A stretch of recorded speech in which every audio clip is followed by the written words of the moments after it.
OCR Chemistry A 5.3.2 Qualitative Analysis. Using Chemistry Explained means participating by writing notes and completing the tasks with a pen on paper or on a tablet. Pause and replay the slides at the pace that suits you. Most importantly, when prompted, pause the lesson, thinking a problem through, taking your time, completing the task before continuing and correcting your work. Very straightforwardly, we'll go through tests for anions, which there have been earlier lessons on, and tests for cations, the vast majority of which will have also been covered in previous lessons.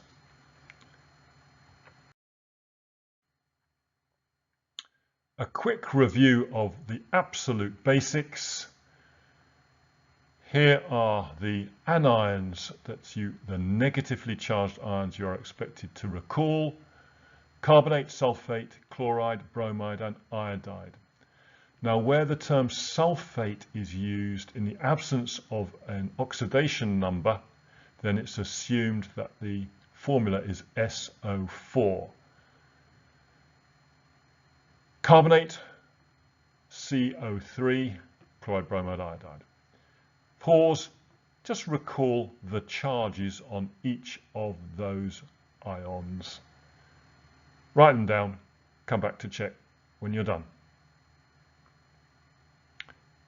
Okay, so to reveal the charges, the carbonate is a 2- ion, the sulfate is also a 2- ion, and obviously the halide ions, the chloride, the bromide, the iodide, are 1- ions. If we focus on the anions, there's a certain sequence for which they must be tested. We must first of all test for a carbonate, then test for a sulfate, then test for the halide. The difficulty is that if you test for a sulfate first, you may have formed a carbonate, and that will confuse the interpretation. So that sequence must be followed. Carbonate, test for carbonate, then test for sulfate, then test for halide. So if you know the methods for the test for the carbonate, the sulfate, and the halide, that is, you have factual knowledge of that, I suggest you pause the lesson and write that down, plus any observations. Otherwise, I'm going to reveal the method for testing for the carbonate ion, CO3 2-. You add dilute nitric acid. The observation, if there is a carbonate present, the positive observation is that there are bubbles of gas. Pause the lesson and write an equation for the production of that gas from a carbonate and nitric acid. Come back when you're ready. Okay, so the best form of the equation is in the ionic form. So we have the carbonate ion,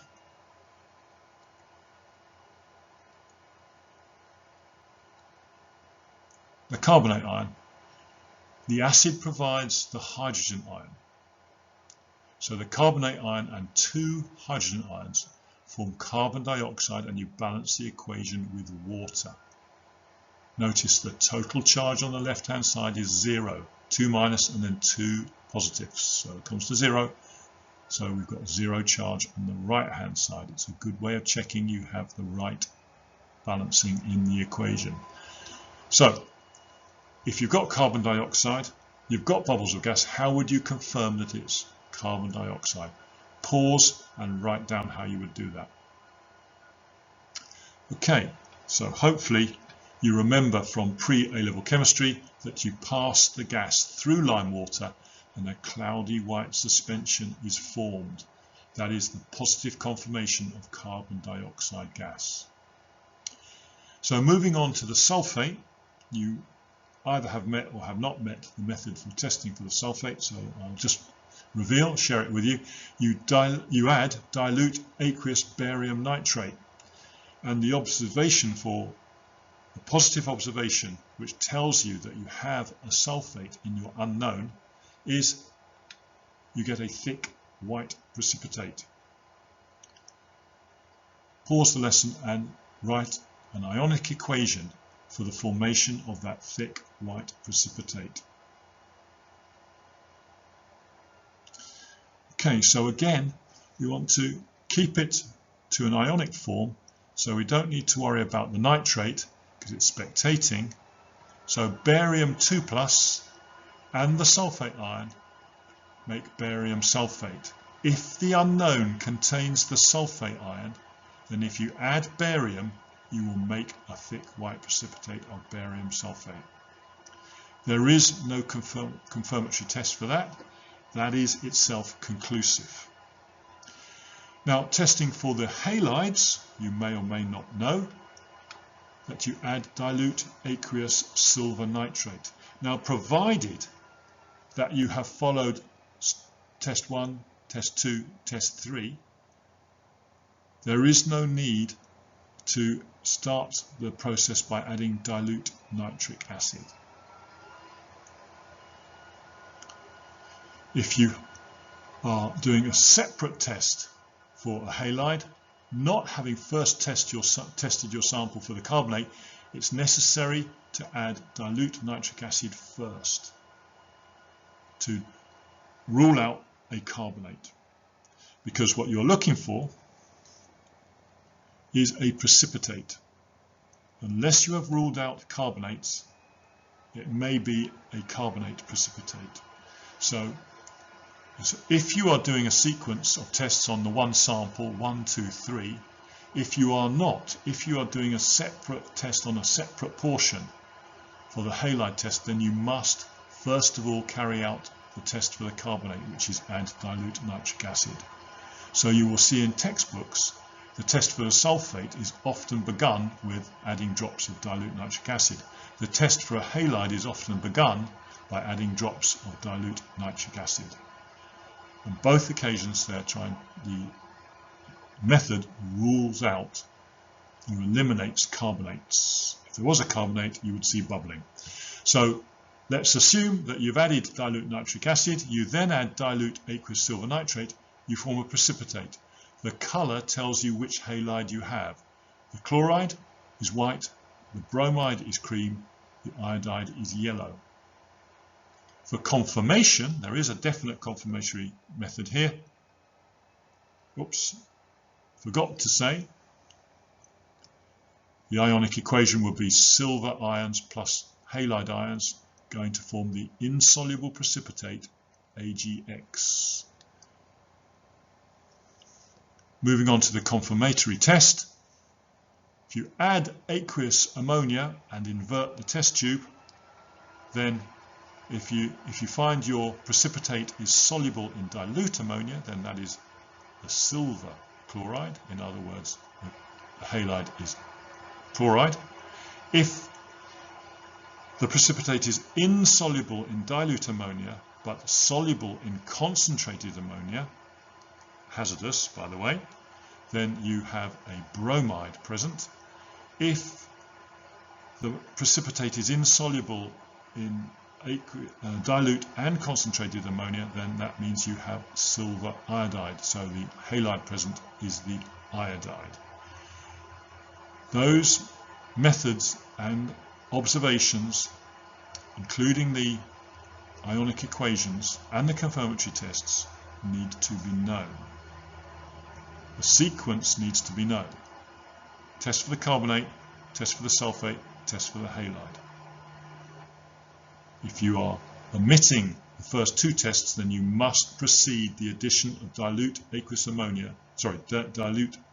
nitrate with drops of nitric acid. Similarly, if you are going straight to a test for a sulfate, then you must, as a first step, add drops of dilute nitric acid. In both cases, you are ruling out a carbonate. Carbonates form precipitates with virtually everything. So you need to rule out the carbonate for testing for the sulfate or testing for the halide. The tests for cations. So starting with aqueous copper 2 ions, and of course they undergo distinctive coloured precipitations. Now if the unknown is not in the form of aqueous ions, if it's in the form of a solid, a general principle is that it will first need to be dissolved in water, and that's true for the whole set of tests for cations. If we add drops of sodium hydroxide solution to the aqueous copper 2 ions, which form a pale blue solution, then a pale blue precipitate is formed. Pause and write the ionic equation for that precipitation.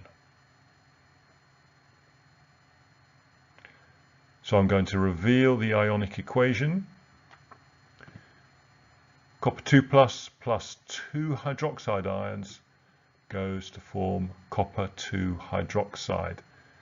In this context, the complexation is not required, so we can write a simple aqueous ion for copper as Cu2 plus Aq, and therefore the copper 2 hydroxide is simply CuOH twice. Now, there is no further reaction with excess sodium hydroxide. Aqueous chromium 3 ions also produce distinctive coloured precipitates with drops of sodium hydroxide solution.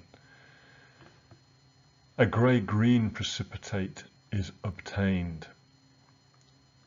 Pause and write the ionic equation for the formation of that grey-green precipitate. To reveal, the name of the precipitate, chromium 3 hydroxide.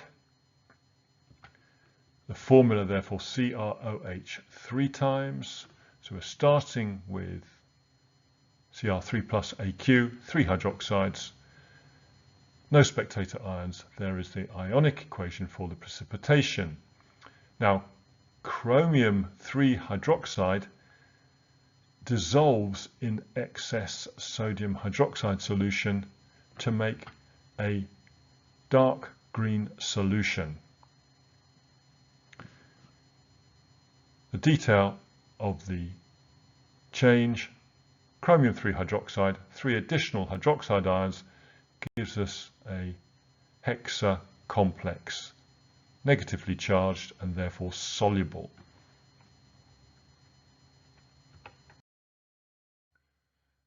So aqueous iron 2 ions also form distinctive coloured precipitates with drops of sodium hydroxide solution. So a pale green iron 2 solution gives us a dark green precipitate, very dark green.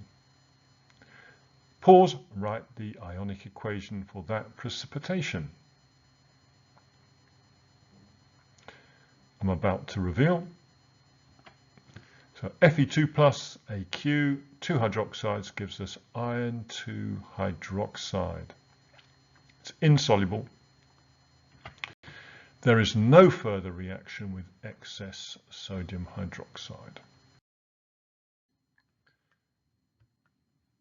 Aqueous iron 3 ions also form distinctively coloured precipitates with drops of dilute sodium hydroxide solution, starting with a very pale yellow iron 3 solution.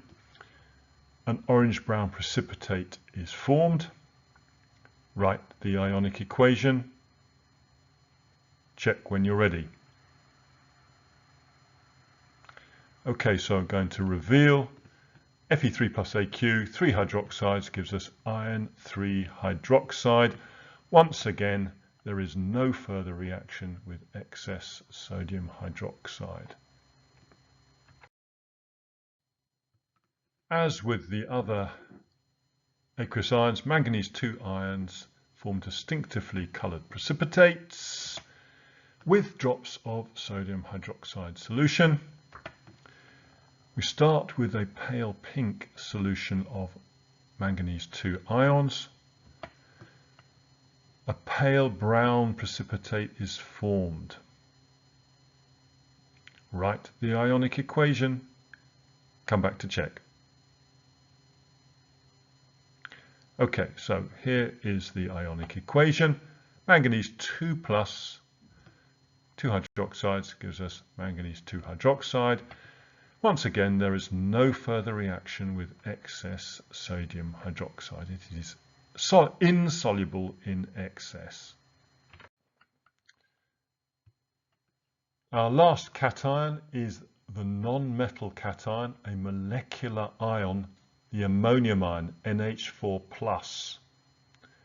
We test for that, again with sodium hydroxide.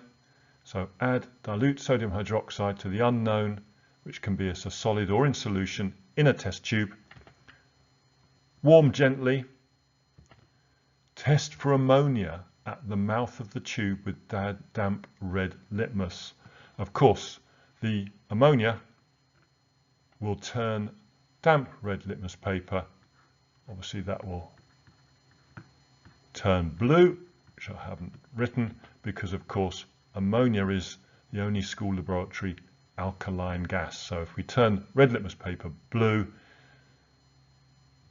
as far as we're concerned, that is a test, a very positive test for ammonia. Write the ionic equation for the production of ammonia from the ammonium ion and dilute sodium hydroxide. Pause, write the equation, come back.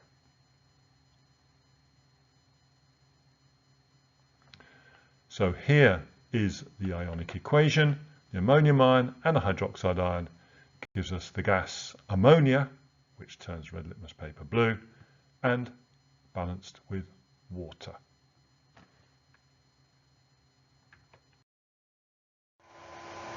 So for my final slide, just the obvious statement that to consolidate you need to practice, you need to find problems from whatever source you have available to you, but those sources which have comprehensive answers are the best. So attempt the problems, check your answers.